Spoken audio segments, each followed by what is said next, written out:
केवट के रूप में सुदामा को देखा और मुस्कुरा गए। बैठिए, आइए हमारी नाव में बैठिए। सुदामा जी वो हाथ पकड़ करके मेरे द्वारिका नाथ में और नाव में बिठाया। जब बीच मझधार में जब नाव पहुंच गई, कन्हैया घूर घूर करके देख रहे हैं सुदामा। सुदामा बोले मैंने ब्राह्मण नहीं देखेगा जो ऐसे घूर घूर के हमें देख रहा हो। बोले पंडित जी कहाँ जाना है आपको? बोले जाना है हमें द्वारिका। बोले द्वारिका में किसी से परिचय भी है कि ऐसे ही जा रहे हो? कन्हैया पूछ रहे हैं, केवट बने हुए ना लाला। बोले आपको मालूम है जो द्वारिका के नाथ जो कन्हैया है ना, कृष्ण जो है वो हमारे बचपन के मित्र हैं। केवट बोले रहने भैया तन पे नाए लगता और चंदी कलकत्ता। द्वारकाधीश तुम्हारे मित्र। सुखदेव जी कहते राजन परीक्षित, आप जरा इस दृश्य को तो देखिए कि एक मित्र तो ऐसा जिसकी 20 जगह से धोती फटी है और एक मित्र ऐसा जिसकी चरण पादुका भी सोने की। कन्हैया बोले क्या हमें पार चाहिए? सुदामा बोले भैया हमें पार लगा देगो कि नहीं लगा दोगो? कुछ कमी भी दे दी मुझे अगर देख तो ऐसी बात कर रहे हो है तो को नहीं मालूम है कि मेरो लाला कभी वस्त्र नहीं देखेंगे सब। मेरो लाला कभी रुपया पैसा से बराबरी नहीं करे। मैंने अभी केवल नाव ही चलाई होगी, अभी तो मेरी कृष्ण के स्वभाव को जाने नहीं है। मेरो लाला कभी वस्त्र आभूषण नहीं देखे। कन्हैया कहने लगे दुनिया बदल गई लेकिन मेरा सुदामा। पंडित जी कभी रुपया पैसा है तुम्हारे पास में, हम पार लगाएंगे तो हमें दोगे? बोले भैया हमारे पास कोई पैसा वैसा तो है नहीं, तुमको पार लगाना है तो लगा दो, नहीं लगाना तो तुम्हारी मर्जी। केवट बोले कि हम तो तुम्हारे जैसों को बिना ही पैसे पार लगा देंगे।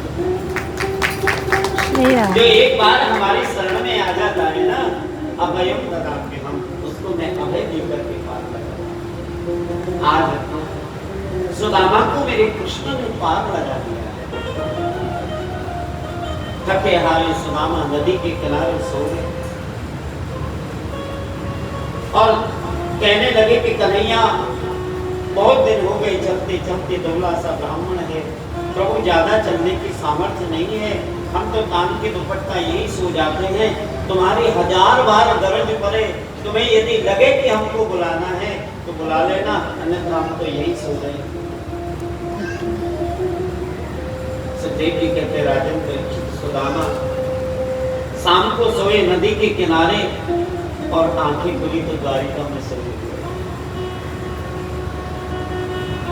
जैसी सुदामा की आंखें खुली, पीत वस्त्रधारी द्वारिका वासी सब प्रातः काल हुआ, सब इधर उधर टहल रहे हैं। कोई किसी कार्य में व्यस्त है, कोई किसी कार्य में व्यस्त है। सुदामा ने देखा मैं सोया तो नदी के किनारे था, लेकिन भक्तों द्वारिकाधीश ने अपनी गोद में उठाकर के सुदामा को द्वारिका में ले आए और सोया था नदी के किनारे। और यहाँ क्या देख रहा हूँ? कहीं सोते हुए मेरे स्वप्न तो नहीं आ रहा। सुदामा ने ऐसे अपनी आंखें की, स्वप्न भी नहीं है, प्रातःकाल हो रहा है। पंडित जी को देखा द्वारिका वासियों ने, जय श्री कृष्ण। पंडित जी जय श्री कृष्ण, जय श्री कृष्ण, जय श्री कृष्ण की आवाज आ रही है चारों।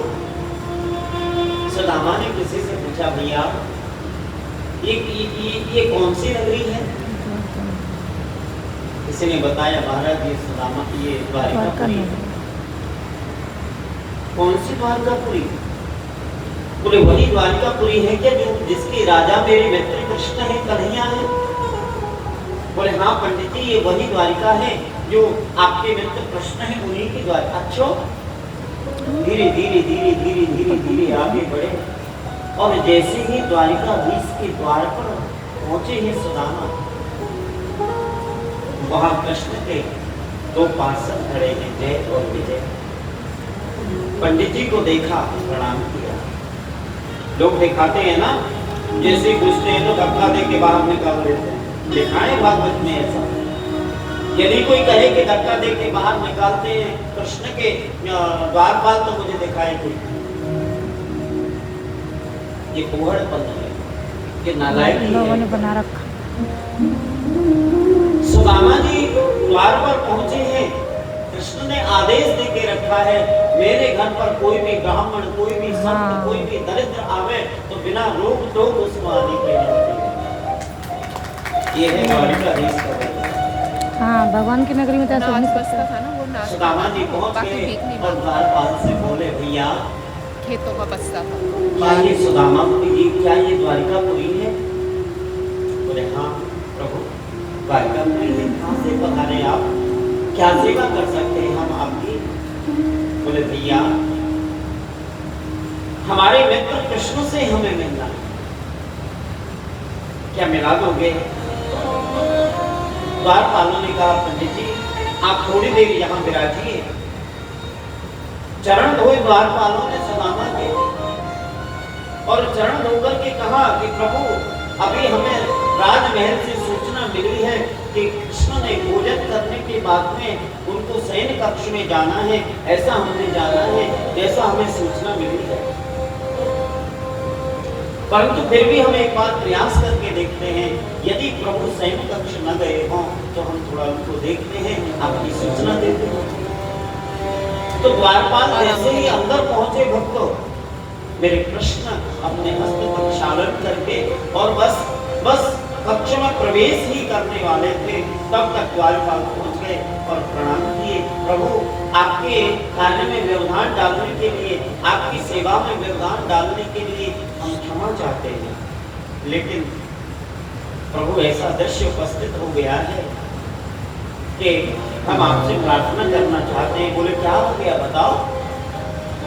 द्वारपाल बोलने लगे, प्रभु आज एक ऐसा विपन्न ब्राह्मण द्वार पर खड़ा है और आपसे बार बार मिलने की रट लगा, आपसे बार बार मिलना चाहता है, पर कैसा है वो ब्राह्मण? द्वारपाल बोले,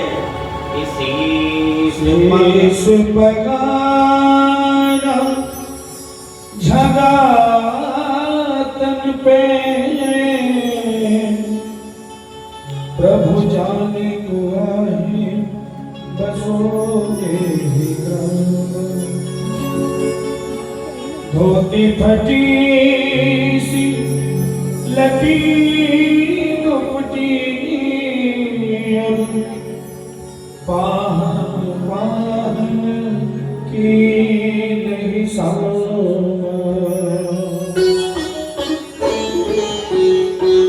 शिष बदन प्रभु जाने के आए बस्यो में ही पता नहीं किस गांव से आया है प्रभु, उसकी धोती भी 20 जगह से फटी और पैरों में महाराज विवाहियां फटी हैं, उनसे खून निकल रहा है, रक्त निकल रहा है। ऐसा वो ब्राह्मण है। ऐसा द्वार पर वो ब्राह्मण खड़ा है प्रभु, और बार बार आपसे मिलने के रट रहा है। द्वारपाल ने कहा, प्रभु मुझे याद आया, सुदामा बताया। जैसे ही सुना द्वारिकाधीश ने, सुदामा आया है, मेरा मित्र सुदामा आया है। जैसे ही सुना द्वारिकाधीश दौड़ पड़े भक्तों, एक दौड़ी पार की, तीसरी दौड़, दूसरी दौड़ी पार की, तीसरी दौड़ी पार की, दौड़ते ही जा रहे हैं। पिछवाई कहीं टूट गई, दुपट्टा कहीं गिर गया, मोर पंख कहीं गिर गया, दौड़ते जा रहे हैं। सुदामा, मेरा मित्र सुदामा, मेरा भैया सुदामा, मेरा कन्हैया, मेरा मित्र सुदामा आया, मेरा सुदामा आया। दौड़ पड़े द्वारिकाधीश, हड़कंप मच गया पूरी द्वारका। महाराज ब्रह्मा को भी यदि प्रभु से मिलना हो तो घंटों प्रतीक्षा करनी पड़ती है। आज जैसे सुना है सुदामा आया है, दौड़ पड़े गोविंद, उद्धव सात्विकी आदि सब लोग दौड़ पड़े अरे ऐसा क्या हो गया जो द्वारिकाधीश स्वयं दौड़े जा रहे हैं। बोले कोई ब्राह्मण आ गया है सुदामा नाम का। मेरे गोविंद दौड़े दौड़े दौड़े दौड़े दौड़े और अंतिम जोड़ी पर पहुंचे हैं जहाँ सुदामा खड़े हैं। और जैसे ही सुदामा को देखा मेरे नहीं आ गया, सुदामा को अंत में भर लिया और बारंबार प्रेमास्त्रों से सर को भिगो दिया सुदामा के। भैया बहुत दिन बाद दर्शन हुए, स्वागत करता हूँ अपनी द्वारिका में आपका। आइए। सुखदेव जी कहते राजन परीक्षित, वो ब्राह्मण अपने आंसुओं को पी गए। कहीं कोई ये ना समझे कि भगवान से कुछ मांगने के लिए सुदामा आया है। आज अंक में भर लिया द्वारिकाधीश को। द्वारिकाधीश ने सुदामा को अंक में भर दिया और बड़े प्यार से सुदामा को द्वारिकाधीश लेकर के आए। रुक्मणी आदि रानियों को बताया कि ये मेरे बचपन की याद है सुदामा, जल भर करके लाइए, इनके चरण धोने हैं। अपने सिंहासन पर विराजमान किया सुदामा को। इतनी बड़ी परात ले ली सुदामा के चरण धोने के लिए। और जैसे ही सुदामा के चरण धोने लगे द्वारिकानाथ, देख करके नेत्रों से आंसू झरने लगे। झरझर झरझर झरझर करके प्रभु के आंसू बहने लगे। कि देख सुदामा की दीन दशा, कि देख सुदामा की दीन दशा, करुणा करके करुणा निधि रोए। पानी परात को हाथ छुयो नहीं, नैनन के जल सो पद सुदामा की दीन दशा देखकर के प्रभु करुणार्थ हो गए और अपने नैनों के जल से सुदामा के चरण कमल हो गए। रुक्मणी आदि रानी पंखा चल रही है, कोई चमक हो रहा है। सुखदेव जी कहते राजन परीक्षित द्वारिका वासी लोग देखते ही रह गए। ऐसे कौन से पुण्य किए हैं सुदामा ने जो स्वयं द्वारिकाधीश उनके चरणों को धो गए। सुदामा के धूप दीप नैवेद्य से मेरे प्रभु ने पूजा की है। 56 प्रकार के व्यंजन बनकर के आए सुदामा के लिए। सुदामा को कहा कि सुदामा भोजन करिए भैया। सुदामा बोले कन्हैया ज्यादा पकवान खाने से बुद्धि खराब है जाएगा, भजन में मन ना लगे। मैं तो लाला 2 टक्कर सुबह बनाऊं, 2 शाम को बनाऊं, तेरे भोग लगाए के प्रेम से पाऊं। भैया वो इच्छा नहीं है इन पकवानों की। कन्हैया बोले भैया यदि कोई व्यक्ति उन पकवानों को मेरा भोग समझ करके, मेरा प्रसाद समझ करके तुलसी दल छोड़ करके यदि पाता है तो उसका दोष समाप्त हो जाएगा, इसलिए तुम प्रेम से पाइए। सुदामा बोले भैया ऐसा करें तो फिर दोनों मित्र बहुत दिन में मिले हैं ना, तो दोनों एक थाली में दोनों एक साथ बैठ के भोजन करेंगे। कन्हैया बोले ठीक है। आज कृष्ण और सुदामा दोनों मित्रों ने एक संग बैठ के भोजन किया। आज कृष्ण ने सभी पत्नियों को आदेश किया कि देखो आज हमारा सौष्ठव सौभाग्य है कि ऐसा विचित्र ब्राह्मण, ऐसा दिव्य ब्राह्मण, ऐसा कृपामय ब्राह्मण हमारी नगरी में आया है। हमारा ये परम सौभाग्य है। लीजिए ये जल जो है जिससे चरण धोए हैं ये पूरी द्वारिका में छींटा लगाओ जिससे हमारी द्वारिका पवित्र हो जाए। आज पूरी द्वारिका में छींटा लगाया गया है। भक्तों ये कोई भिखमंगे का स्वागत नहीं है, ये किसी विपन्न ब्राह्मण का स्वागत नहीं है, ये उसकी श्रेष्ठता का स्वागत है। भक्तों जो द्वारिकाधीश भी जिनके चरणों की सेवा कर रहे हैं, ये साधारण बात नहीं है। ये है सुदामा का चरित्र।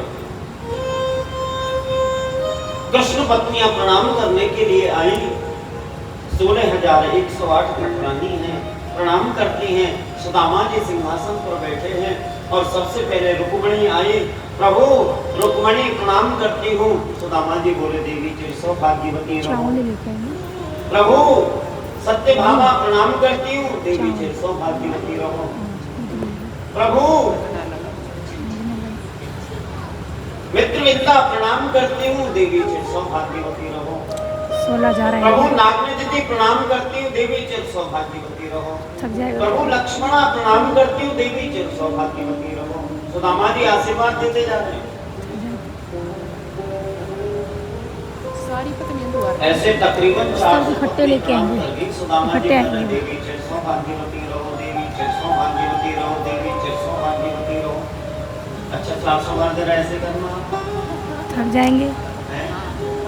सुदामा बड़े से बड़े सारे आ पहलवान जाएंगे का एक भी हाथ साथ, मार जाएगा। एक साथ आएंगे।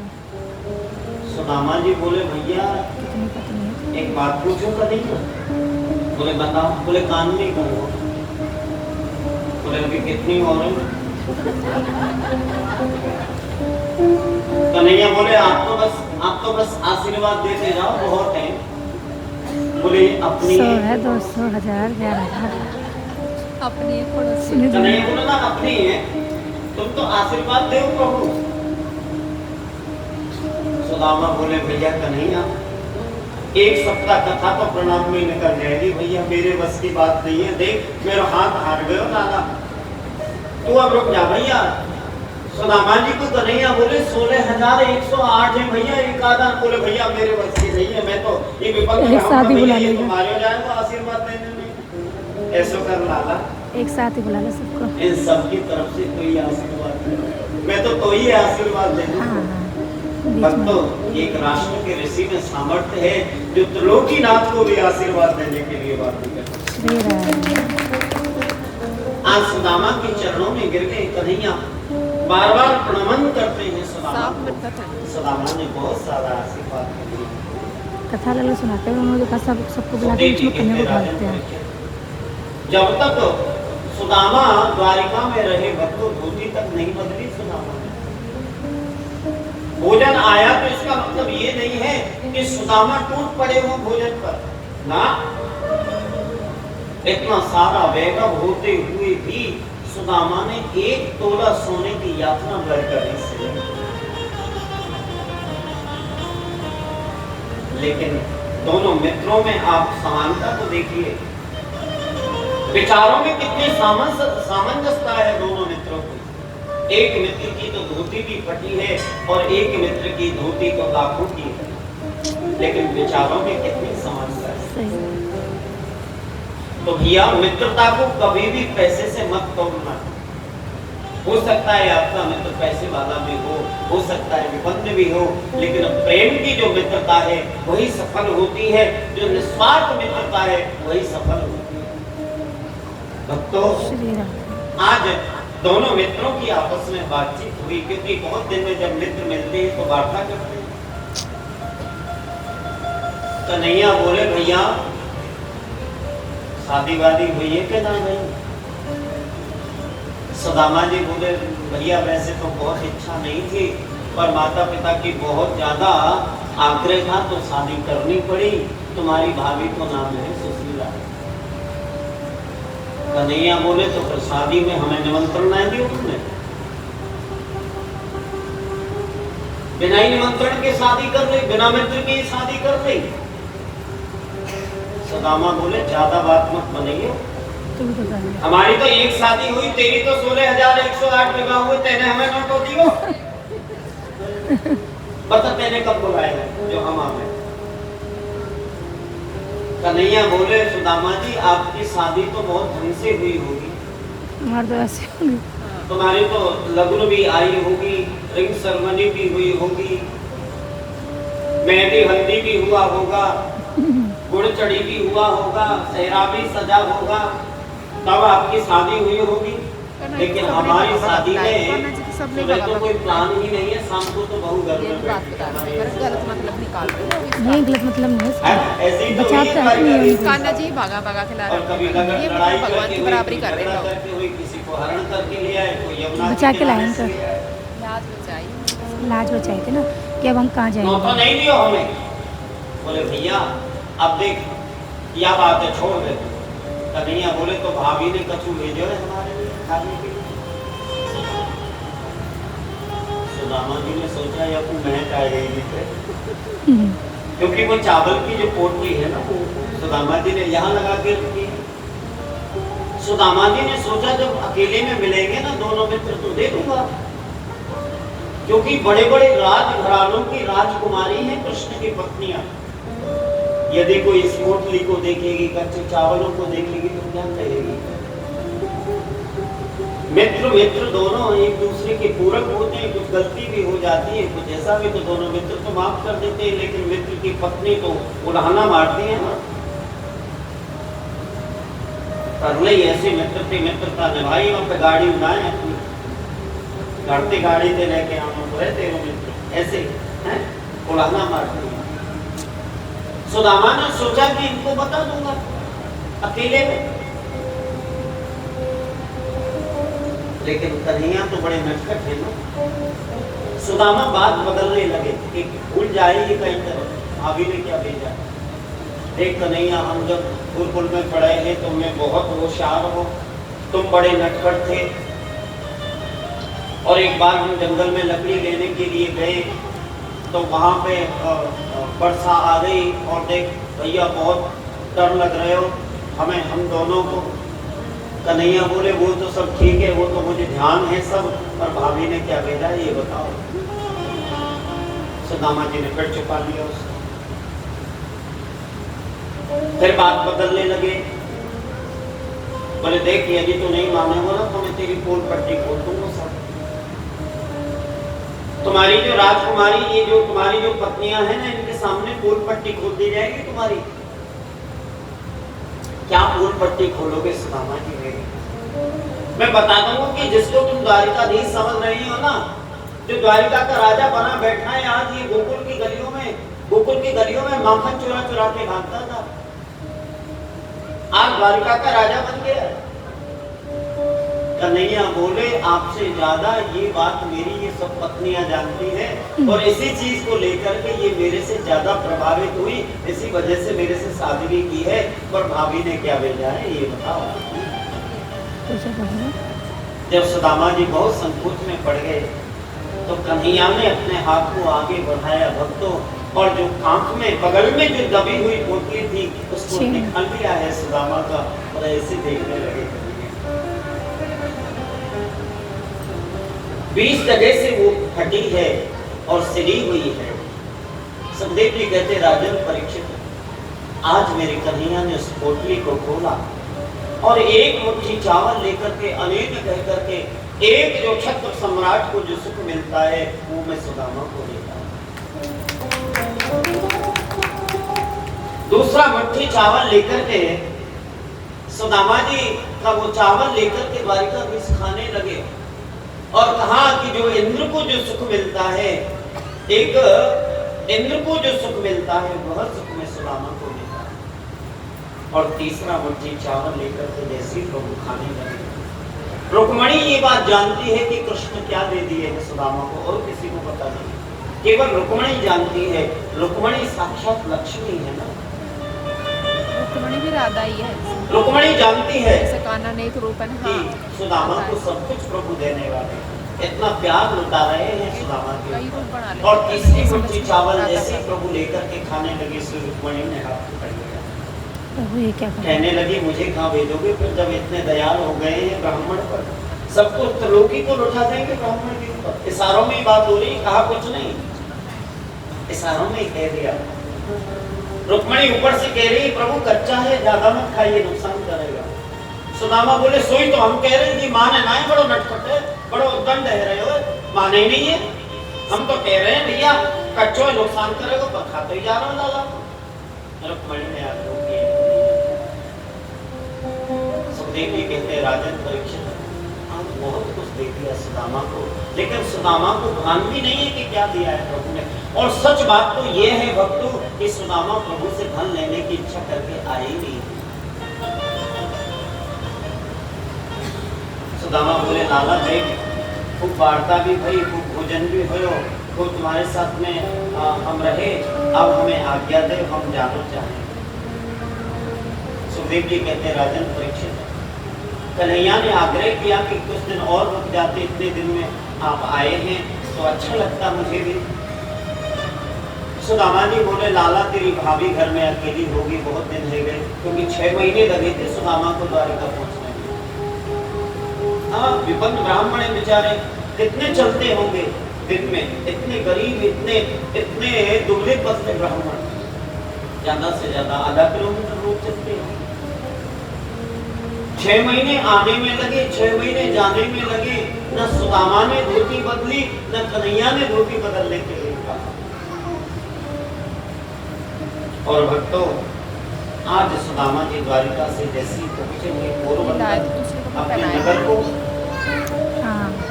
जहाँ सुदामा की टूटी झोपड़ी थी, आज वहाँ महल खड़े हैं। द्वारका नगरी बनी। सुदामा ने देखा महल बना है, महल खड़े हैं, जहाँ एक एक टूटी सी छान हती, अब कंचन महल सुहावत, भूमि कठोर पे रात कटे, अब कोमल सेज पे नींद आवा। द्वारपाल खड़े हैं। सुदामा ने पूछा, भैया यहाँ मेरी छोटी सी झोपड़ी थी, वो कहाँ चली गई? बोले महाराज हमको तो मालूम नहीं, हमें तो 6 महीने हुए यहाँ आए हुए, हमको तो महल ही मिले थे यहाँ पर। ये किसका महल है भैया, उसका परिचय बताइए। बोले भैया महाराज जी, पंडित जी, ये किसी सुदामा नाम की पंडित जी का महल है। सुदामा जी ने सोचा, पंडित जी तो मैं ही हूँ, लेकिन मेरे महल होने का तो कोई प्रश्न ही नहीं उठता। फिर सोचने लगे कि कोई होंगे सुदामा नाम के पंडित जी। फिर पूछने लगे कि वो पंडित जी गए कहाँ हैं? बोले वो द्वारिका में। सोचने लगे द्वारिका तो मैं ही गया था। फिर विचार करने लगे कि कोई होंगे धनाढ्य पंडित जी, उनका भी नाम सुदामा ही होगा, तो बड़े लोगों से थोड़ा संपर्क होता ही है, तो द्वारिकाधीश से उनका संपर्क होगा, तो मिलने चले गए होंगे। यदि मैं सोचूं कि ये महल मेरा है, तो मेरा महल हो कैसे सकता है? लेकिन कैसे परीक्षा की जाए, कैसे जाना जाए कि ये मेरा ही घर है? हो सकता है कुछ द्वारिकाधीश ने नाटक कर दिया हो। सोचने लगे सुदामा, अब मैं कैसे जानूं ये मेरा नगर है, मेरा घर है? तो और कोई उपाय नहीं है। सोचने लगे वो दुबली पतली सी पंडितानी तो इसी घर में होगी। बोले कोई मालकिन तो होगी इस घर की। बोले हाँ मालकिन है, तो बुला के लाइए उनको। सुदामा जी की पत्नी सुशीला को द्वार पर बुलाने के लिए गए, तब तक तो सुदामा जी द्वार पर ही खड़े हैं। और जैसे ही सुशीला आई भक्तों, तो 6 महीने में तो सुशीला ऐसी हो गई, क्योंकि जब ये आता है ना, तो ये लेके आता है। ये वो जरूरी है। सुशीला को देखा, देवी क्या हुआ? चरणों में लेट गई सुशीला। धन्य है प्रभु द्वारकाधीश की ये महती अनुकंपा, महती कृपा। आप देखो द्वारपाल खड़े हैं, महल अट्टालिकाएं बनी हैं, आइए प्रभु आपका स्वागत करते हैं। सुदामा बोले, देवी तुम तो रानी बन गई, तुमको चाहिए था धन और मुझे चाहिए था गोपाल। तुम्हें धन मिल गया, मुझे गोपाल जी मिल गए। अब तुम सोने की रोटी बनाओ, हीरे की दाल बनाओ, तुम वैभव को पसंद करो, मैं तो अपने गोविंद को पाकर के निहाल हो गया। मुझे कुछ नहीं चाहिए, मैं तो जंगल में जाऊंगा, भजन करूंगा, तो मैं इस कोठी की रानी बनी बैठी। सुदामा जी चलने लगे, अंदर से आवाज आई, सुदामा।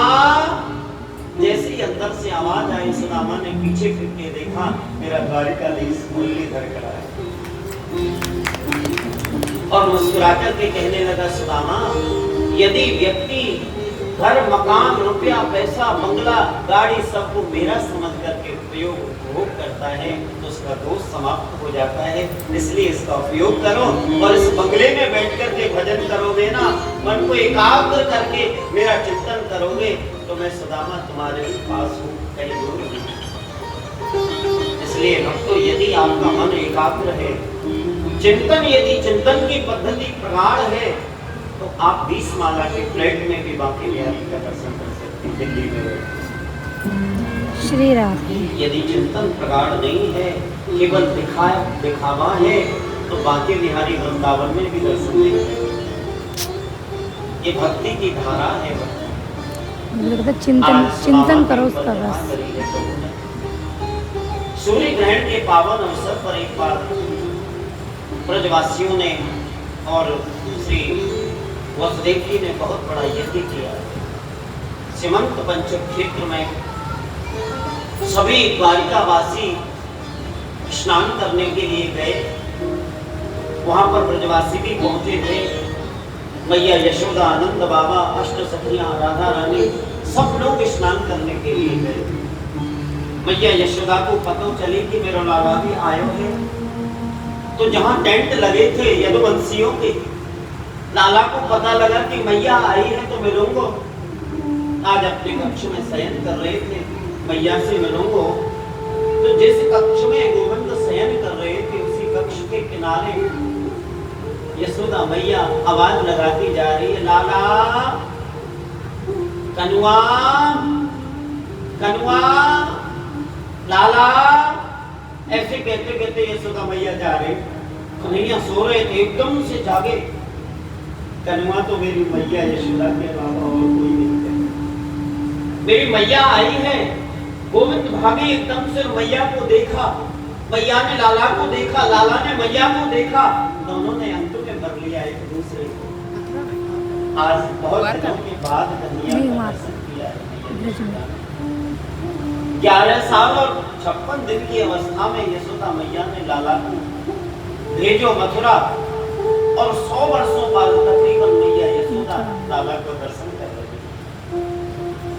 कन्हैया ने आज मैया को बताया कि मैया ये आपकी ये पटरानी है, ये आपकी बहू को ये नाम है, मैया ये मित्रविंदा है, मैया ये लक्ष्मणा है, मैया ये फलानी है, मैया ये वो है। सबको बताया। ये मैया आपका पुत्र प्रद्युम्न है, पौत्र प्रद्युम्न है, ये आपका प्रपौत्र अनिरुद्ध है, ये फला, सबका परिचय मैया यशोदा को कराया। मैया यशोदा निहाल हो गई आज कन्हैया को। कृष्ण पत्नियों ने कन्हैया को कहा कि हमने सुना है कि राधा रानी भी आई है, हम भी दर्शन करना चाहते हैं, आपकी आज्ञा हो तो हम जाएं राधा रानी का दर्शन करने। कन्हैया बोले बिल्कुल जाइए, लेकिन खाली हाथ मत जाना राधा रानी का दर्शन करने।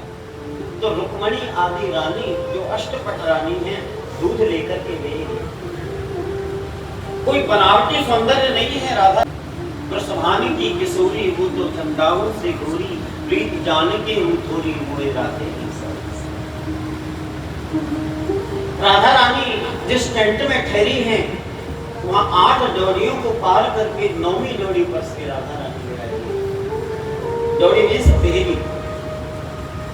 आज कृष्ण पत्नियां सभी गोष्ठी बना करके राधा रानी का दर्शन के लिए जा रही हैं।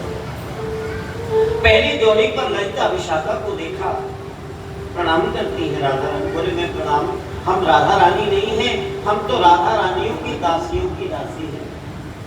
दूसरी देवी पर गई, तीसरी देवी पर गई, चौथी देवी पर गई, और अंतिम देवी के मध्य में श्री राधा रानी विराजी। राधा रानी को देखकर के प्रणाम किया। अष्ट सखियों ने, अष्ट पटरानियों ने देखते ही रह गई। कोई बनावटी सौंदर्य नहीं है, एकदम से सौम्य स्वभाव है इसके बारे में। कृष्ण पत्नियों के साथ में वार्ता हुई। राधा रानी को अष्ट पटरानियों ने कहा कि किशोरी जी, हम आपके लिए दुग्ध लाई हैं, आप यदि पान कर लेते तो बहुत अच्छा लगेगा। राधा रानी ने कहा जब से कृष्ण इस ब्रजमंडल को छोड़ के आए हैं तब से हमने दूध पान करना छोड़ दिया। पटरानियों के मुख से निकल गया, भक्तों कृष्ण ने ही आपके लिए ये भेजा है। जैसे ही सुना कि कृष्ण ने भेजा है, तुरंत से राधा रानी ने दूध लिया और पूरा दूध पी लिया। क्योंकि तीनों लोगन तेरे न्यारी राधा रानी हमारी। रानी महारानी हमारी, रानी हमारी महारानी हमारी, तीनों लोकन ते न्यारी हो राधा रानी हमारी। तीनों लोकन ते न्यारी राधा रानी हमारी।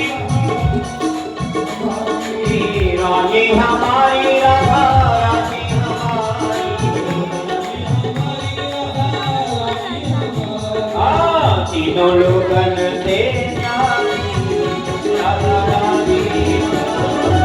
रानी हमारी राधा रानी हमारी। तीनों लोगन ते न्यारी राधा रानी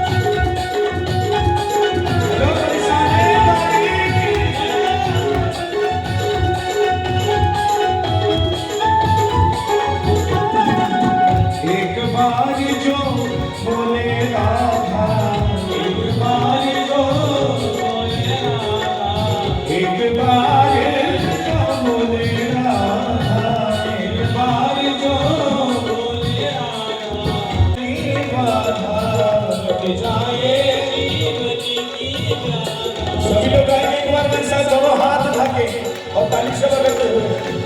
तेरा मेरा तेरा मेरा तेरा मेरा तेरा मेरा तेरा तेरा तेरा तेरा तेरा तेरा तेरा एक महारानी हमारी, रानी हमारी रानी हमारी। और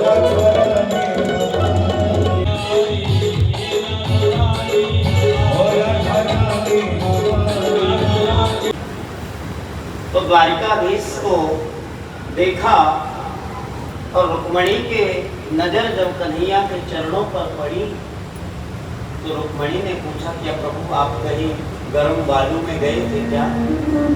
कन्हैया बोले, नहीं तो मैं तो कहीं नहीं गया था। तो फिर आपके चरणों में छाले क्यों पड़ गए?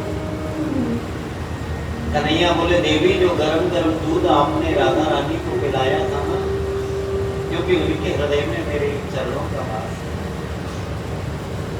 ऐसी कृपा मई है श्री राधा, सच्ची में परम कृपालु है श्री लाडली की।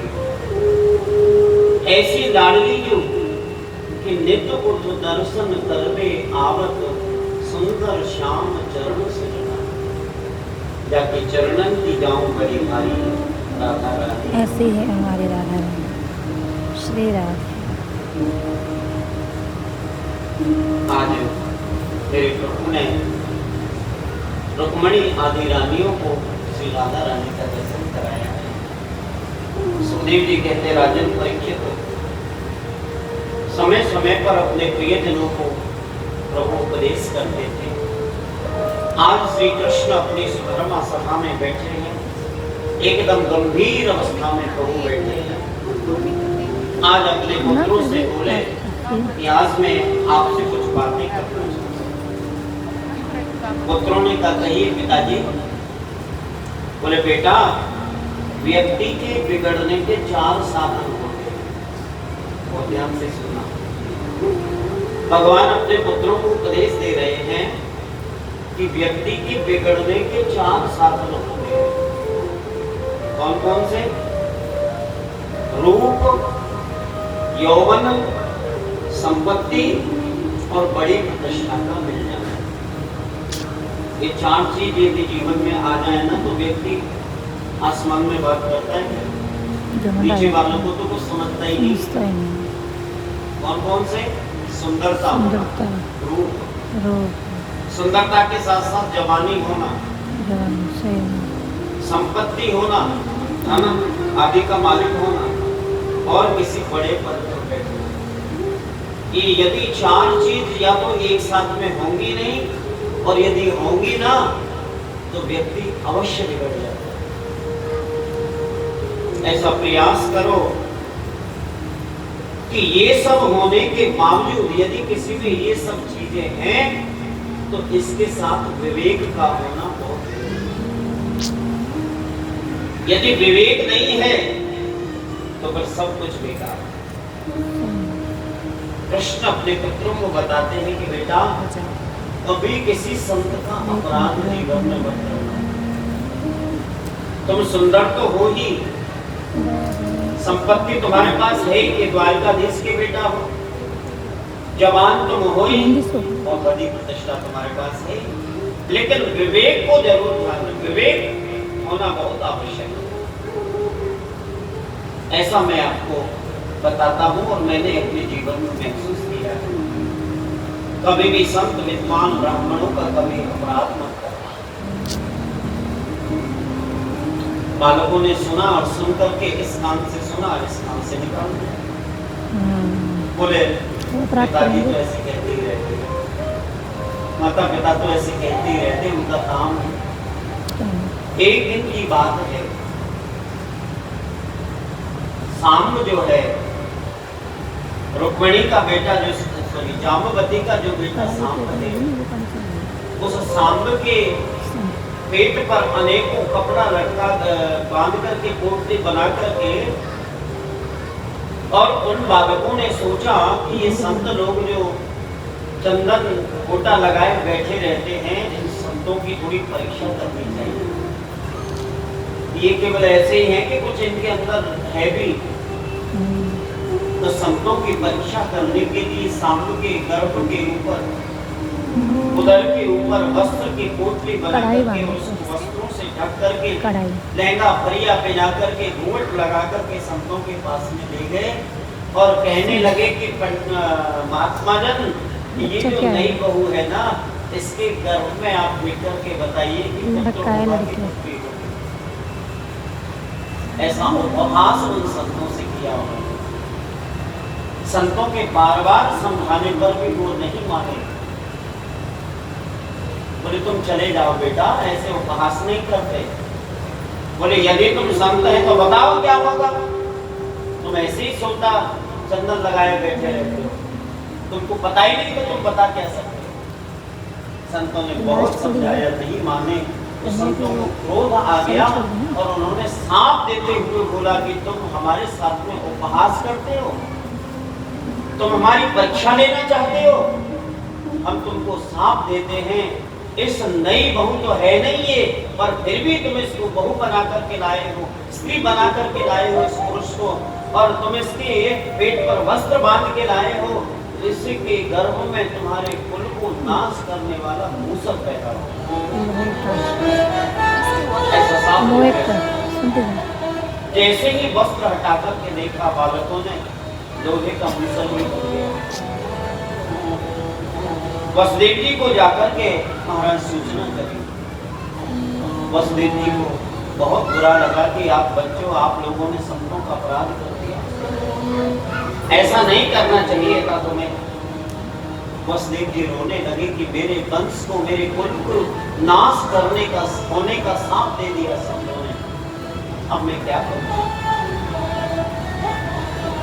नेत्रों से आंसू झरने लगे वसुदेव जी के। चौथा पहर आ गया, कब श्वास बंद हो जाए कौन जाने। कृष्ण के बच्चे ऐसा मन में विचार करके श्री वसुदेव जी अपने महल में बैठे बैठे रुदन कर रहे थे। उसी समय श्री नारद जी का पदार्पण होता है। जिनके घर पावन हुए संत पधारे आए।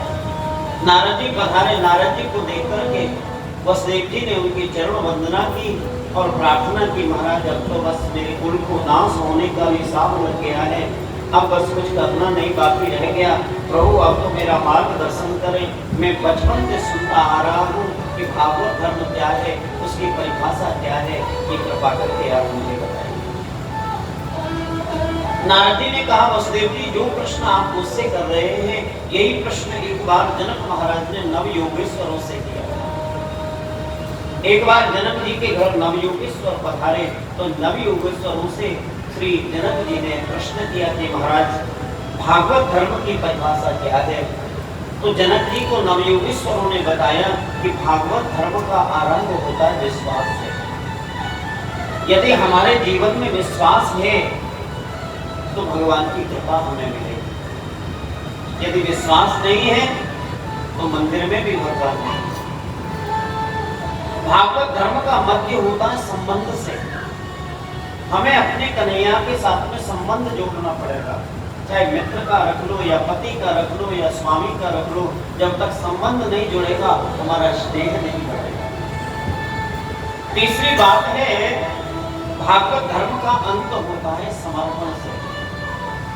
जब व्यक्ति के देहाभ्यास की निवृत्ति हो जाती है, जब सब कुछ भगवान को समर्पित करके वो उन्हीं का उसको मानता है, वहां से भागवत धर्म का अंत होता है।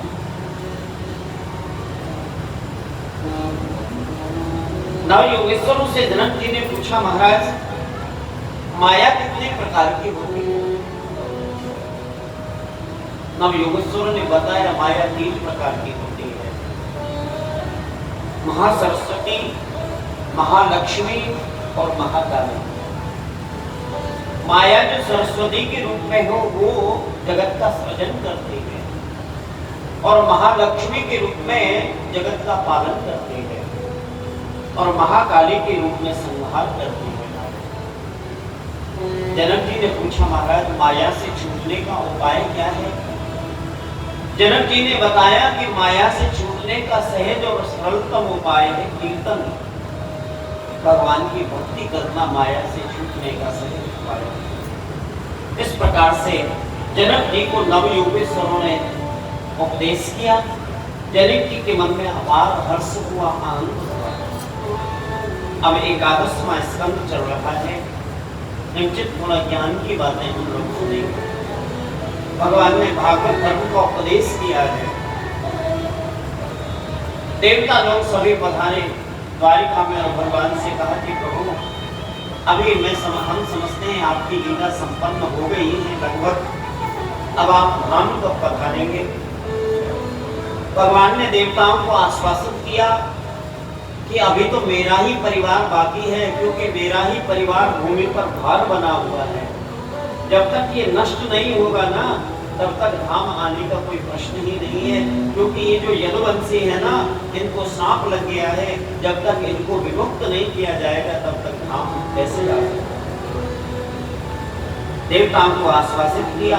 तब तो प्रभास क्षेत्र में आप आज गोविंद द्वारिका को छोड़ करके वहाँ एक पीपल के वृक्ष के नीचे जाकर के शयन कर जाते हैं, और अपने दाहिने चरण के ऊपर बाएं चरण को रख करके और प्रभु शयन करते हैं। उसी समय उद्धव जी का आगमन हुआ। उद्धव जी ने कहा कि हे योग के अधीश्वर, हे योग के स्वामी, मैं आजकल क्या सुन रहा हूँ कि आप अपनी लीला को संपन्न करके इस धरा धाम को छोड़ करके जाने वाले हैं, ऐसा मैं सुन रहा हूँ। बोले उद्धव, ना तो मैं कहीं जाता ना फिर मैं कहीं आता, मैं तो कण कण में व्याप्त हूँ, सब जगह में रहता हूँ, लेकिन मानव शरीर धारण किया लोगों को शिक्षा देने के लिए। अब मैं इस लीला को संपन्न करके अपने धाम की यात्रा को प्रवेश कर रहा हूँ।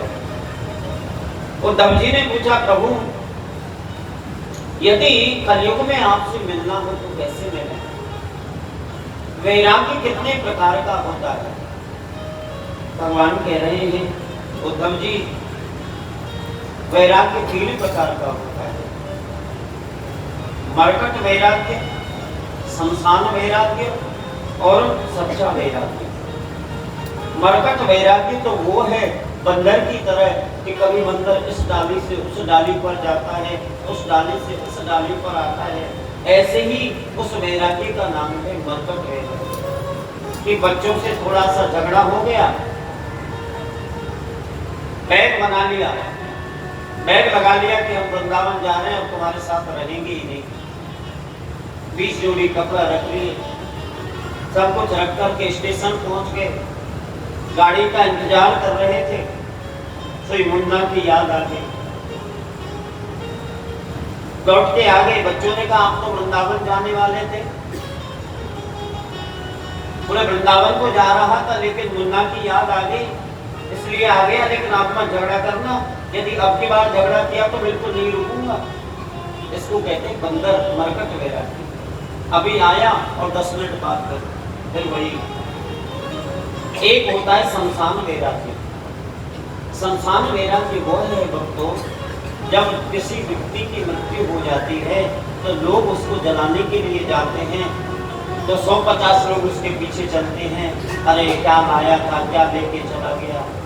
शमशान में जाके बड़ा वैराग्य आता है लोगों को, कोई कुछ नहीं लाया, ऐसे ही आता है, ऐसे ही जाता है। ऐसा वैराग्य जीवी के हृदय में उपस्थित होता है, लेकिन जब शमशान से लौट के आता है तो फिर वही सीधे कामों में रुचि बढ़ जाती है। लेकिन भक्तों, सच्चा त्याग कबीर का जो मन से दिया निकाल, जिसका मन मैला हुआ वो तो डूब गया। मन से सच्चा वैराग्य होना चाहिए। उद्धव जी ने पूछा, प्रभु योग क्या है और सन्यासी के लक्षण क्या है?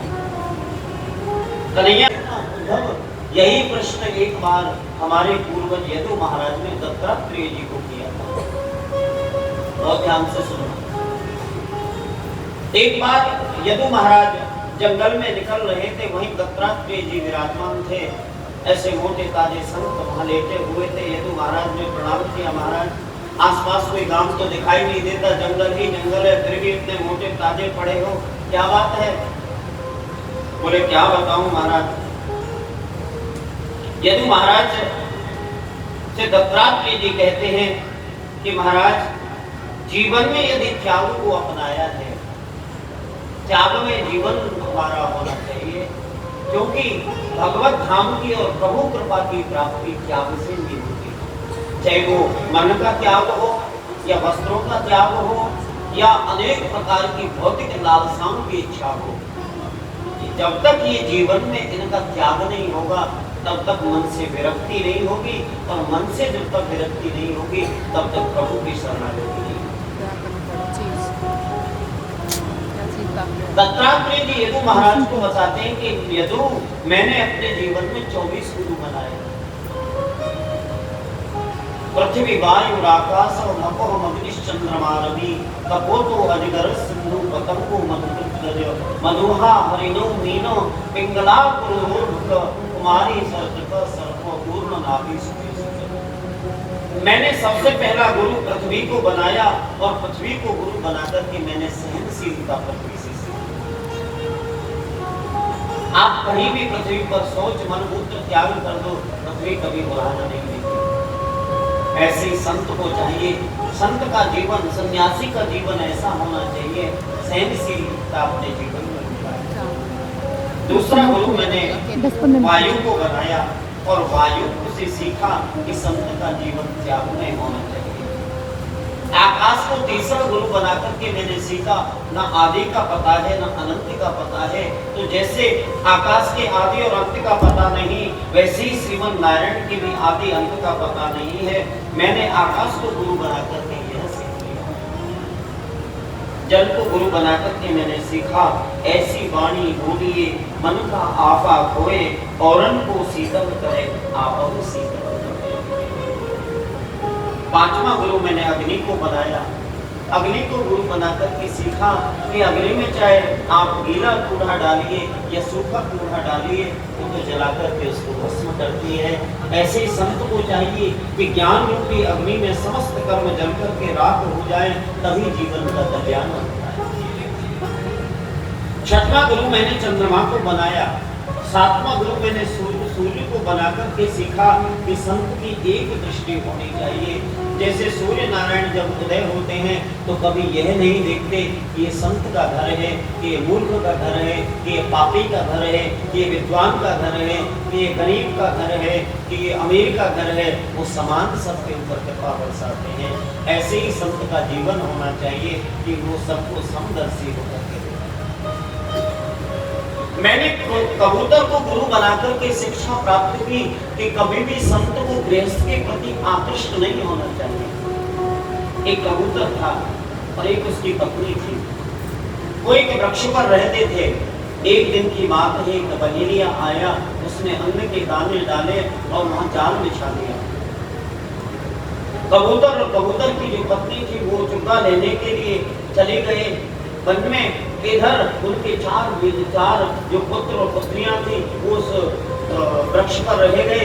उन बच्चों को लालच आया और वो वहां कूद गए और पहेलिया के जाल में फंस गए। जब माता पिता लौट करके आए, देखा कि हमारे बच्चे इस जाल में फंस गए, तो पत्नी कहती है कि मैं जाऊंगी अपने बच्चों के साथ, और वो कबूतर कहता है मैं अपने बच्चों के साथ जाऊंगा, मैं अकेला कैसे छोड़ सकता हूँ अपने बच्चों को, अकेला कैसे मर जाने दूं। वहीं मैं देख रहा था उनको, तो दोनों ही उस जाल में फंस गए।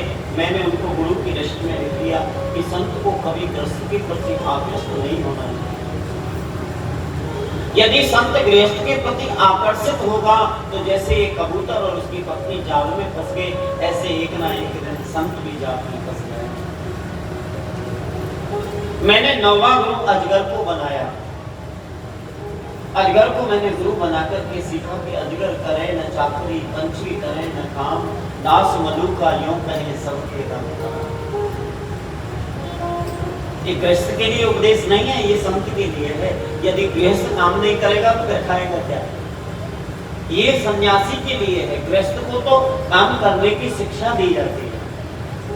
कर्मणा जायते जंतु कर्मणैव विलीयते, सुख दुःखम भयं क्षेमं कर्मणैव। भागवत कहती है, गीता कहती है कि कर्मण्येवाधिकारस्ते मा फलेषु कदाचन मा कर्मफल हेतुर्भुः माते समस्तः। यदि गृहस्थ कर्म नहीं करेगा तो फिर उसका काम नहीं चलेगा। और रामायण कहती है कि कर्म प्रधान विश्व करी राखा, जो जस करे सुख से फल जाता। इसलिए गृहस्थ को कर्म करना चाहिए, वो उसका काम है। लेकिन संत और सन्यासियों के लक्षण बता रहे हैं कि सन्यासी को कभी, संत को कभी किसी की चाकरी नहीं करनी चाहिए।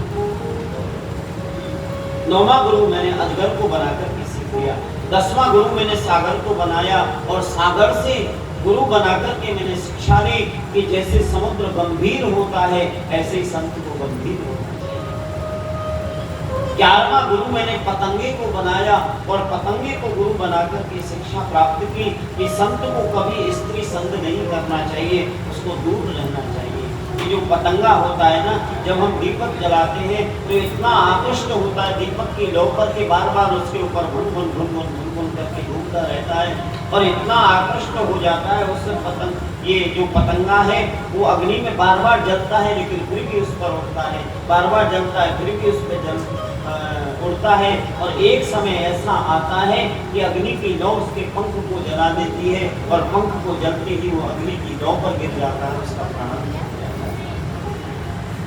मैंने पतंगे को गुरु बनाकर के सीख लिया महाराज, सदैव संत को स्त्री संग से दूर रहना चाहिए।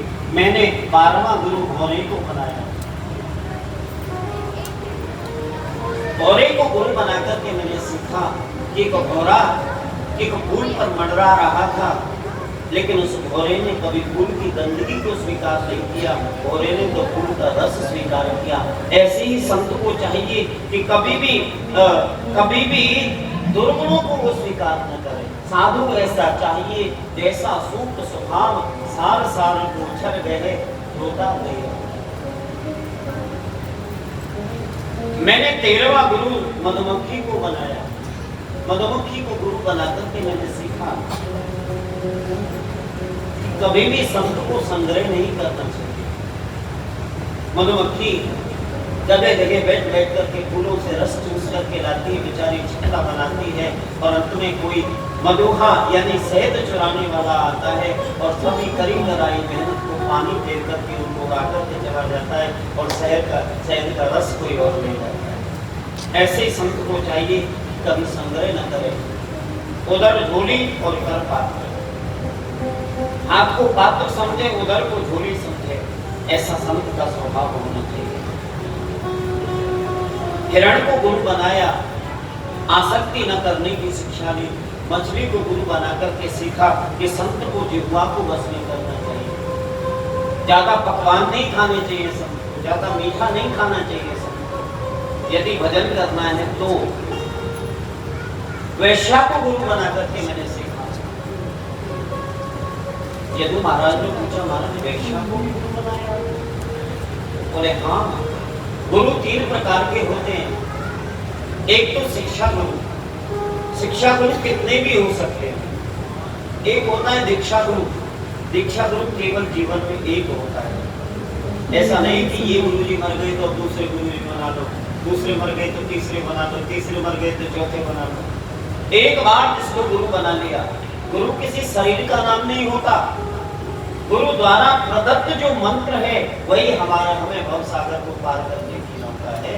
उसी को गुरु बना करके, उसी को अपने अंतर हृदय में समाहित करके, उनकी प्रति छवि को मान करके उसका जप करे। गुरु कभी नहीं बदला जा सकता। तो दीक्षा गुरु है, उसको कभी बदलना नहीं चाहिए। और एक होता है पुरोहित गुरु। पुरोहित गुरु वो होते हैं जो अपनी परंपरा से चले आते हैं, जैसे दादा बाबा गड़पड़ बाबा, जिनसे पूजा पाठ आदि कराते हैं, घर में बच्चों का नामकरण संस्कार आदि कराते हैं, उनको कुलगुरु कहा जाता है। तो शिक्षा गुरु तो कितने भी हो सकते हैं, 24 नहीं 40 भी हो सकते हैं, जिससे जीवन में अच्छा कुछ सीखने को मिल जाए वही गुरु। मैंने वेश्या को गुरु बना लिया महाराज। बोले वेश्या को गुरु बना करके क्या सीखा आपने? बोले एक पिंगला नाम की वेश्या थी और जनकपुरी में वो रहती थी। मैं भी जनकपुरी गया। वो पिंगला नाम की वेश्या सुबह से लेकर के शाम तक सर धज करके बैठ जाती थी कोठे पर और किसी के आने का इंतजार करती। तकरीबन 14-15 दिन हो गए उस वेश्या को, जब कोई पुरुष नहीं आया उससे मिलने के लिए। तो उस वेश्या के मन में ग्लानि हुई और सोचने लगी कि जितना चिंतन मैंने इस हाड़ मास के लोगों का किया, उतना चिंतन यदि मैं कृष्ण का करती तो आज आज गोविंद मिल गए होते। मैंने तुरंत उस वेश्या को लिस्ट में लिख लिया कि ये मेरी आज से गुरु है। कृष्ण कृष्ण कृष्ण कह ले मन मेरे, जन्म कोटि पापी जान कट तेरे। जगत बावरे के संग बावरो न हेरे, भगवत चरणार बिंद दृढ़ करके गहरे। बार बार कहत हूँ तू सुनत नाए बहरे, कहत गोविंद सदा आनंद है। यदि तू कृष्ण नाम गाती तो आज गोविंद मिल गए। और 17वां गुरु मैंने कुरुल पक्षी को बनाया और 18वां गुरु मैंने एक बालक को बनाकर के सीखा कि बालापन में, बचपन में जो निर्दोषता और भोलापन होता है, ऐसे संत का जीवन निर्दोष होना चाहिए। बच्चे को आपने थप्पड़ लगा दिया तो रोने लग जाएगा और बिस्किट दे दी तो हंसने लग जाएगा। बालक को गुरु बना करके मैंने निर्दोषता प्रयोग की। कुंवारी कन्या को गुरु बना करके मैंने सीखा कि महात्मा को सदैव अकेला रहना चाहिए। बोले कुंवारी कन्या ने क्या सिखा दिया आपको? बोले कुंवारी कन्या थी और उस कुंवारी कन्या को विवाह के लिए देखने के लिए उसके होने वाले सास ससुर और ननद सब आए। उस कन्या को देख करके उसकी सास जो बनने वाली थी, उन्होंने पसंद कर लिया कि हमें आपकी बेटी पसंद है, हमारे बच्चे की शादी हम आपकी बेटी से करेंगे। लेकिन इतनी पसंद आई वो कन्या सास को, कहने लगी कि चूड़ी आदि पहना दी उसको, उसका श्रृंगार कर दिया, बेटा आज से आप हमारे घर की बहू हो। लेकिन जब आप हमारे घर की बहू हो ही गई हैं तो हम आज आपके हाथ का बना हुआ भोजन करके जाएंगे। उस कन्या ने सोचा मेरी सासू जी ने कहा है तो मैं जरूर भोजन बनाऊंगी। लेकिन प्राचीन भारत में भक्तों ओखली में धान कूटा जाता था। सासू माँ बोली बेटा हम तेरे हाथ के बने हुए दलिया खा के जाएंगे। अब घर में कूटा हुआ दलिया तो था नहीं, तो बिटिया ने क्या किया, पीछे गई मकान के और बाजरा लेकर के कूटने लगी। और जब उसको कूटने लगी तो जो चूड़ियां पहनाई थी ना सासू माँ ने, वो खन खन खन खन खन खन खन खन बजने लगी। भक्तों जितना पिता की इज्जत का ध्यान बेटी रखती है ना, उतना बेटा कभी नहीं रख सकता। और आपने महसूस किया होगा कि बेटी चाहे अभी सोई हो, नींद में भरी हो, और पिताजी ऑफिस से आए और आवाज लगाकर के बेटा को बुलाए कि लाला थोड़ा जल दे दो, प्यास लगी है। बेटा आए या ना आए, लेकिन बेटी भरी नींद में खड़ी होकर के पिता को जल रही है। ये हमारी बेटियां हैं, ये हमारे राष्ट्र की बेटी धन्य है। और यदि बेटी भक्त हो, आहा, फिर क्या कहना। मैं बता रहा था कथा, वृंदा कुंड में बैठ के कोई बिटिया आई, मैं उसको कथा बता रहा था, माता पिता भी उसके साथ थे। मैं तुलसी पर बोल रहा था, बेटा तुलसी माला गले में धारण करो। जिसके गले में तुलसी है वो कभी यमराजपुरी का दर्शन नहीं करता। जिसके गले में तुलसी है उसकी अकाल मृत्यु नहीं होती। जिसके गले में तुलसी है वो यदि स्नान करता है तो यहाँ तक स्नान किया तो वो जल एक साधारण जल है, और जब तुलसी से वो जल टच होता है और जब पूरे शरीर पर आता है तो माने पूरे विश्व के तीर्थों का स्नान करने का उसको बल मिलता है। ये तुलसी की महिमा है। उस बिटिया ने तुलसी धारण की, लेकिन माता उसने पूछा, महाराज जी तुलसी धारण करने का नियम क्या है? मैंने कहा बेटिया तुलसी धारण करने में 3 चीजों को ध्यान रखना पड़ता है। नॉन वेज का प्रयोग नहीं करना, अनियन गार्मेंट नहीं करना, बस और कुछ नहीं। तुलसी महारानी कभी अपवित्र नहीं हो सकती, ना जनाना सूतक में ना मरना सूतक में, कभी भी अपवित्र नहीं होती।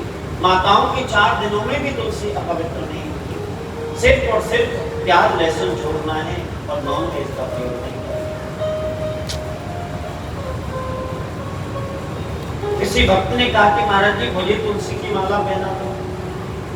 मैं इसको पहनाने लगा तो बोले महाराज जी नियम तो हम नहीं साध सकते। बोले क्यों, फिर तुलसी माला क्यों पहनना चाहते थे? बोले कृष्ण मिलेगा, ऐसा आप कह रहे थे। मैंने कहा तो कृष्ण छोड़ सकता है, प्याज लहसुन नहीं छोड़ सकता। राधा रानी छोड़ देगा, प्याज लहसुन नहीं छोड़ेगा। ऐसा क्या है प्याज लहसुन में जो कृष्ण भी उसके सामने छोटे हो जाते हैं? आज तक जीवन में मुख पर रख के नहीं देखा, संत भी नहीं जानते। हम तो आनंद से रह रहे हैं, कोई ऐसी बात नहीं, कोई व्यवधान नहीं, ना ब्लड प्रेशर बढ़ रहा है, ना लो होता है, ना कोई शुगर है, ना कोलेस्ट्रॉल है, ना कोई कुछ है ही नहीं भगवान की कृपा से। भले ही दुबला पतला शरीर है लेकिन आनंद से रहते, कोई प्रॉब्लम नहीं। सुंदर वायु का प्रयोग करते हैं, ब्रज में रहते हैं, आनंद से लाला को चक्कर बना के भोग लगाने, आनंद से रहे। ये भगवत कृपा है, ये ठाकुर जी की कृपा है, ये भागवत जी की कृपा है। भक्तों तुलसी माला जरूर जरूर गले में होनी चाहिए। उस बेटिया ने ये सुनकर के अपने घर गई और 2 रसोई घर उसके घर में हो गए। माता पिता तो प्याज लहसुन खाते थे, बेटिया ने प्याज लहसुन छोड़ दिया। नए बर्तन ले आई घर में, माता पिता के लिए अलग भोजन बनता, बेटिया अपने लिए अलग बनाती। उन्होंने मुझे 1 साल बाद आके बताया कि महाराज जी जब से ये सुन के गई तब से इसके बर्तन अलग, इसका रसोई अलग, सब कुछ अलग। छोटे से गोपाल जी भी ले गई वृंदावन से। महाराज जी इनके पिताजी ने डांटा इनको बहुत। 10 दिन तो हमारे घर में झगड़ा रहा। मैंने जब भगवान की तरफ जीव मुड़ता है ना तो थोड़े संकट आते हैं जीवन में, जरूर आते हैं, लेकिन इन संकटों को यदि पार कर जाता है ना व्यक्ति तो भगवान उसको योगक्षेम वहन करते हैं, उसका मंगल करते हैं। इस बिटिया ने पिताजी की डांट खाई, सब कुछ खाई, लेकिन अपना संकल्प नहीं छोड़ा। एक दिन की बात, महाराज जी मैं घर में रसोई में जाने के लिए थोड़ी रसोई घर से दूर हो गई, तो मैंने कहा बेटा 4 दिन तक मैं रसोई घर में नहीं जाऊंगी, तो ऐसा करो आप अपने पिताजी के लिए जो भोग बनाती हो उसी में से खिचड़ी आदि करा दिया करो। यही किया बिटिया ने। महाराज जी भोजन बनाती और अपने गोपाल जी को भोग लगाती और भोग लगा करके अपने पिताजी को खिलाती। ऐसा करंट लगा इसके पिताजी को, क्योंकि जैसा खावे अन्न वैसा रहे मन, जैसा पीवे पानी वैसे रहे वाणी। ऐसा करंट लगा पिता को, जीवन बदल गया। ऐसा स्वाद बेटी हमने कभी नहीं देखा। 5 स्टार होटल में जाकर भी ये स्वाद नहीं मिला जो स्वाद इस खिचड़ी में है। सुबह भी खाया, शाम को खाया, फिर सुबह खाया, फिर शाम को खाया, 4 दिन तक 8 बार खाया। इसका परिणाम ये हुआ कि पिताजी प्याज लाना छोड़ दिया था सही रहा। और प्रभु हमारे घर में नॉनवेज आदि का प्रयोग होता था, अब प्याज भी हमारे घर में नहीं आता। और भगवत कृपा से हमारी बिटिया का संबंध जिस घर में हुआ वो लोग भी सब खाते पीते थे। ये बिटिया जब से गई है अपने सासू जी, दादी, सासू, पति, अपने ज्येष्ठ सबको भक्त बना दिया और उनके घर में भी आज प्याज नहीं है। 2 घरों को उतारती है, 2 घरों का मंगल करती है। इसलिए संस्कार हमें जरूर सिखाने चाहिए। मैं नहीं कहता कि आप अपने बच्चों को इंग्लिश मत पढ़ाइए, वो पढ़वी नहीं है तो 2 चूड़ियां उतारी, फिर कूटने लगी तो फिर बजने लगी। अब सोचने लगे कि यदि मैं सभी चूड़ियों को उतार के रख देती हूँ तो स्वाभाविक की निशानी है, ये मंगल चिन्ह है, कैसे उतार सकती हूँ। तो और 2 चूड़ी उतारी तो 1-1 चूड़ी हाथ में रह गई। जब 1-1 चूड़ी हाथ में रह गई तो धान कूटने लगी, बेटी तो अब नहीं बचती है। मैंने तुरंत लिस्ट में लिख दिया कि जैसे ये चूड़ी अकेली रहने पर नहीं बचती, ऐसे ही संत को चाहिए कि संत को ज्यादा भीड़ में नहीं रहना चाहिए। यदि संत ज्यादा भीड़ में रहेगा तो कुछ न कुछ फुटका-फुटकी होगी, किसी से झगड़ा होगा, किसी से मैत्री होगी, और यदि झगड़ा मैत्री होगी तो वही फिर दिमाग खराब होगा। इसीलिए मैं संत कुंवारी कन्या को गुरु बना करके सीख लिया कि महात्मा को सदैव अकेले रहना चाहिए। दुआ जी अभी कितना समय है, 6:45 हो गए। कुंवारी कन्या को गुरु बनाकर के मैंने लिस्ट में लिख दिया। संत को गुरु बनाकर के मैंने सीखा कि संत को कभी आश्रम नहीं बनाना चाहिए। और हाथी को गुरु बनाकर के मैंने स्पर्श की लालसा के कारण हाथी अपनी जान को गंवा देता है। हाथी का जब शिकार किया जाता है तो बहुत बड़ा गड्ढा खोदा जाता है और उस गड्ढे को क्षणों से काट दिया जाता है और एक काठ का लकड़ी का हाथी बनाकर के, हथनी बनाकर के उसके ऊपर रख दी जाती है। हाथी उसको अपनी प्रेमिका समझता है, अपनी पत्नी समझता है और वहां आकर के सूंड से सूंड जैसी मिलाता है और गड्ढे में गिर जाता है। शिकारी लोग उसका शिकार करते हैं। मैंने हाथी को गुरु बनाकर के सीख लिया कि स्पर्श की लालसा के कारण हाथी अपनी जान गंवा दिया। इसी प्रकार से साधक को चाहिए कि वो नारी कि जैसे एक लोहार तीर बना रहा था और राजा की सवारी उसके सामने से निकल गई। किसी ने पूछा कि राजा की सवारी निकल गई, आपने प्रणाम तक नहीं किया। बोले मैं तो अपने तीर बनाने में तन में था, मुझे नहीं पता कि कब राजा की सवारी निकल गई। ऐसे ही साधक को चाहिए कि वो जब भजन करने बैठे तो दुनिया में क्या हो रहा है उसको पता नहीं होना।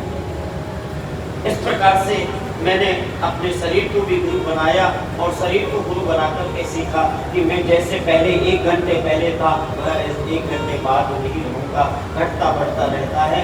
मैंने इस प्रकार 24 गुरु अपने जीवन में बनाए। सुखदेव जी कहते राजन परीक्षित फिर प्रभु ने अपने विभूतियों के बारे में वर्णन किया। तब तो यदुवंशियों की बुद्धि बिगड़ गई। जिस मूसल का सांप लगा था उस मूसल को यदुवंशियों ने समुद्र के किनारे जाकर के घिसा। जिस मूसल को घुसा उसके जो पीस बने उसमें से एरिका नाम की घास उपस्थित हो गई और जो बाकी टुकड़ा बचा था उसको समुद्र में फेंक दिया और समुद्र में वो टुकड़ा फेंका तो मछली निगल लिए। मछली ने जो टुकड़ा निगला उसी को बहेलिया ने जाल में फंसा दिया और जो टुकड़ा उस मछली के गर्भ में था उसको लेकर अपनी तीर के ऊपर लगा दिया। जो बाली था पूर्व जन्म में बहेलिया। आज यदुवंशियों ने आपस में झगड़ा किया, मदिरा पान करके एक दूसरे के ऊपर प्रहार किया, वार किया। 99 लाख यदुवंशी आपस में लड़ झगड़ करके मर गए। सुखदेव जी कहते राजन परीक्षित आज मेरे गुरु प्रवास क्षेत्र में एक पीपल के वृक्ष के नीचे एक चरण के ऊपर दूसरा चरण विराजमान करके वहाँ लेटे हुए हैं तो बहेलिया ने ऐसा तीर का संधान किया, उसको हिरणी समझ करके प्रभु के चरण पर प्रहार कर दिया। सुखदेव जी कहते राजन परीक्षित आज मेरी कन्या के चरण पर प्रहार हुआ उद्धव जी को कृष्ण ने बताया कि अब से कुछ देर बाद ये द्वारिका समुद्र में विलीन हो जाएगी उद्धव, अब हम इस धराधाम को छोड़कर जा रहे हैं। जितने भी लोग द्वारिका में बचे इनको लेकर तुम वृंदावन चले जाना। उद्धव जी को आज्ञा दी है प्रभु ने। तब तो द्वारिका समुद्र में विलीन हो गई। उद्धव जी ने पूछा प्रभु यदि आपसे मिलना हो तो कहाँ मिले, ये तो बताओ। गोविंद ने कहा उद्धव यदि हमसे मिलना है तो भागवत जी में हमें देख लेना। हम भागवत जी में मेरे गोविंद प्रवेश कर गए। बोलिए वृंदावन बिहारी लाल की जय। साक्षात प्रभु की प्रतिमूर्ति है श्रीमद् भागवत महापुराण। मेरे प्रभु भागवत में प्रवेश कर गए। सुखदेव जी महाराज कहते हैं परीक्षित कलयुग में भगवान से मिलने का सहज तरीका कीर्तन है, इसलिए कलिजुग सम नहीं आन जुग जो नर कर विश्वास, गाय राम गुण गन विमल कवतर नहीं प्रयास। सतयुग में लोग पेड़ों पर लटक लटक करके समाधि लगाते हैं लेकिन भगवान नाम में नहीं आते। द्वापर में समाधि लगा करके बैठते ध्यान में नहीं आते। त्रेता में बहुत समय तक लोग भजन करने लेकिन भगवान नहीं मिलते। लेकिन कलयुग एक ऐसा युग है जहाँ केवल और केवल कीर्तन करने से भगवान प्रकट हो जाते हैं। श्री राधे कि कलेर दोष निधे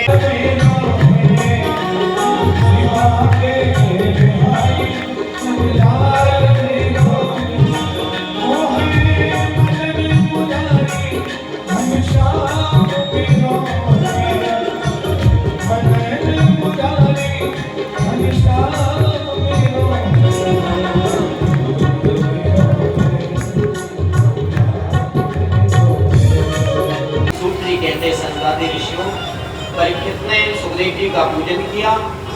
उधर से तक्षक नाम का सर्प निकला है और आज बहुत सी सुरक्षाएं धरी की धरी रह गई। जन्मेजय आदि पुत्रों ने बड़ी सुरक्षा की परीक्षित की कि तक्षक नाग न आए न डसे, लेकिन भक्तों तक्षक नाग अपना सूक्ष्म रूप लेकर के आया और परीक्षित को डस लिया। परीक्षित तो कब के भगवत धाम पहुंच चुके थे और परीक्षित का शरीर जल करके भस्म हो गया। आज सूत्री महाराज ने मार्कंडी जी का प्रलय, मार्कंडी जी ने प्रलय देखने की प्रार्थना की थी। भगवान ने मार्कंडी जी को प्रलय का दर्शन कराया। प्यारे भक्तों, जिन लोगों ने 7 दिन भागवत की कथा श्रवण नहीं की उनको 7वें दिन की कथा यदि सुन ली जाए तो 7 दिन की कथा सुनने का उसको फल प्राप्त होता है। ऐसा भागवत ने प्रथम दिन के कथा में आपने सुखदेव और राजा परीक्षित के जन्म का प्रसंग आपने श्रवण किया। उनकी स्तुति, भीष्म स्तुति के बारे में आपने श्रवण किया। द्वितीय दिवस की कथा में आपने सद्यो मुक्ति के विषय में सुना। ब्रह्मा जी का आगमन और चतुश्लोकी भागवत की आपने व्याख्या श्रवण की। तीसरे दिन की कथा में तृतीय स्कंद में श्री विदुर मैत्रेय संवाद आपने श्रवण किया। कपिल देवहूति संवाद आपने श्रवण किया और हिरण्याक्ष का वध आपने श्रवण किया। चतुर्थ स्कंद में आपने सती चरित्र का श्रवण किया, ध्रुव चरित्र का श्रवण किया। पंचम स्कंद में प्रियव्रत राजा और जड़भरत की कथा आपने श्रवण की। षष्ठम स्कंद में आपने अजामल उपाख्यान श्रवण किया और 7वें स्कंद में आपने नृसिंह अवतार की कथा। अष्टम स्कंद में आपने गज और ग्राहक का चरित्र श्रवण किया। 9वें स्कंद में आपने श्री राम जी के विषय में श्रवण किया, रामावतार की कथा श्रवण की। 10वें स्कंद में आपने भगवान के जन्म के विषय में श्रवण किया और भगवान की बाल लीलाओं का आपने श्रवण किया। 11वें स्कंद में आपने नवयुगेश्वर और उद्धव और कृष्ण का मिलन का श्रवण किया और 12वें स्कंद में अपने कलयुग के दुर्गुणों का वर्णन सुनाया। बोलिए वृंदावन बिहारी लाल की जय। बोलिए कृष्ण बलदेव की जय। श्रीमद् भागवत महापुराण की जय। श्री राम।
ब्रह्मांड में जिस लिंग की प्राण प्रतिष्ठा की गई है उसकी प्रकृति बेहद असाधारण है। ये आपको अस्तित्व की जड़ से हिला देगा।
राधे प्रभु, आरती का समय बहुत लेट हो रहा है।